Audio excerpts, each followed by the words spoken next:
Tour tayo mga akla. Punta tayo sa living room ko. Ang ganda-ganda, 'di ba? May flamingo pa sa gilid at may cat at saka may dog. Wait, baliktad. Tama. Cat and dog. And punta tayo sa bedroom. Yan. O, 'di ba, bongga.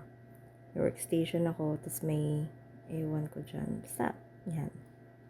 Then punta tayo sa kitchen. O, 'di ba, ang cute. Tapos ito, parang bathroom na ewan. Punta tayo upstairs. Ito naman, wala lang. Arcade, at saka movie screen, tsaka ball pit. And the freaking PlayStation. Kasi ito, picnican lang. Sa labas, ang cute-cute lang. Then, punta tayo sa... Ito, di ko alam kung ano to, pero parang storage area na parang chill area with a fireplace and some birds.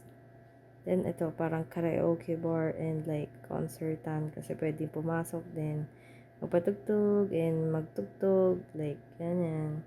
So, like sa third floor, lastly, ito naman, wala pa akong malagay dito pero yan, may mga stone ako dyan, tsaka mushroom and basta all about forest. And this one is just an assortment kasi di ko pa to na diligpit. Di ko pa naayos pero yeah, I was thinking that I will make like a hotel dump kind of thing. So, medyo actually it's growing on me kahit na mukhang A1 lahat ng details. Pero yeah, that's about it.